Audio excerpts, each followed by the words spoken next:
All right. Fantastic. Thank you, John, for that great introduction. So I'm really thrilled to see such a full house here for our workshop on the emerging technologies to advance research and decisions on the environmental effects of microplastics. And to start off, I'd like to thank the Planning Committee. I'm on the Planning Committee, and Gina Solomon is on the Planning Committee. We're both members of the Standing Committee that Keegan mentioned earlier, but often when we organize these workshops, we try to bring in other experts that have more expertise in these particular areas than we on the Standing Committee do. And so I've been so grateful to work with Mark Hahn and Kathleen McDonough and Anil Petri that you just heard about. They've been a fantastic group, so it's really been a pleasure to work with these members of the Planning Committee. So when you get a chance to see them, please do thank them for their work. They really put in a lot of effort. So in terms of the question of how we came upon this topic, the Standing Committee was meeting, I guess a year ago or so, and it was sort of looking at potential topics for future workshops. And it really struck us just how much attention the issue of microplastics is getting across the general public and in the media. You know, you see discussions about microplastics ending up in our food, the discussion about the tea bags there, the prevalence of microplastics across, the different ecosystems being found in the Arctic, and efforts to try to creatively address the issue by trying to remove them, coming up with alternatives to our current plastics. So this is clearly something that a lot of people are concerned about and thinking about. And I think the turnout for the workshop testifies to the interest that people have right now. And so what we'd like to do in this workshop, we have three objectives here. One is bringing together different communities, the environmental science and health communities, to explore in a broad way how emerging technologies and research strategies can help us to address environmental health issues here. So this is, the approach that the Standing Committee takes, looking at emerging areas of science and technology. And we want to think about, how bringing together different communities. And you'll see we've got a really nice array of affiliations among our speakers. And we hope to, as well as the array of folks that we have here in the audience, bring you all together to think about this.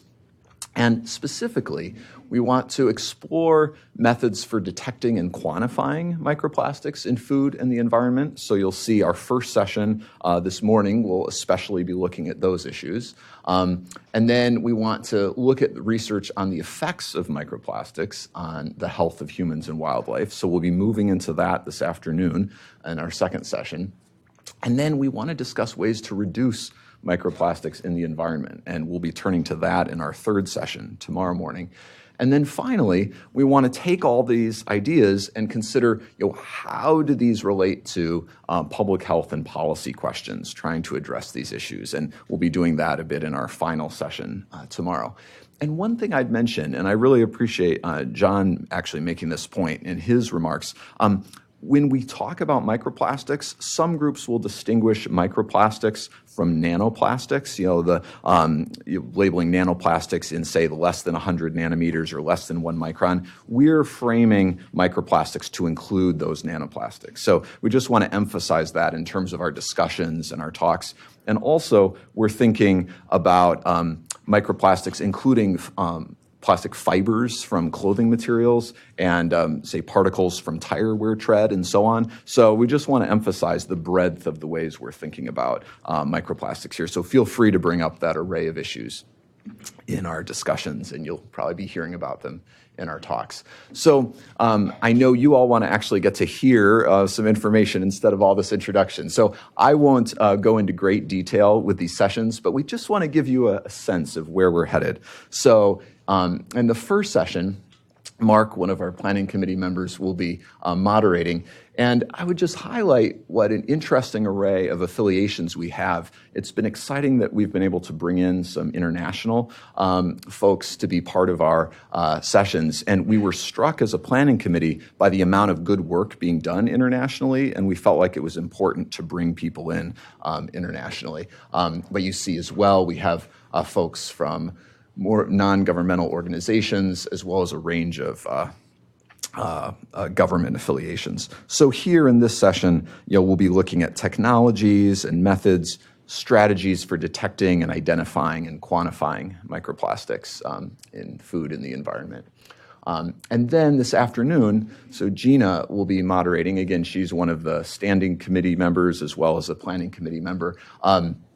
A session looking at the needs that we have in order to conduct risk assessments related to the human health effects of microplastics. And once again, we have international representation, academics, and government affiliations. And then just to try to motivate you all to come back tomorrow morning, not to give up after today, Neil, another planning committee member, will be moderating a discussion tomorrow morning about how to reduce microplastics in the environment. And we wanted to frame this session broadly, not just thinking about removing microplastics from the environment, but also thinking about strategies for preventing them getting there to begin with. And so we want to take kind of a holistic perspective. And I'm excited. We've got a really nice array of folks here. We have representation from government, Kathleen, another one of our planning committee members, as well as NGOs and folks from the Sanitation District of Los Angeles. So I think it's exciting that we get to hear a little bit about those strategies that they're pursuing as well as the DOE. And then finally, I'll be back again tomorrow toward the end of the workshop, moderating this panel, looking at trying to take the discussions that we've had and looking at how that can inform policy and decision-making, what opportunities we have and what needs we have. And so we'll be, again, able to hear from people with a range of perspectives at the end. So without further ado, before we get into all these details in the later sessions, I'm really excited that we get to start by hearing kind of a general overview of the issues from Dr. Kara Lavender-Law from the Sea Education Association. She'll be telling us about the current state of knowledge on microplastics and their impact on environmental health. So thanks so much, Kara.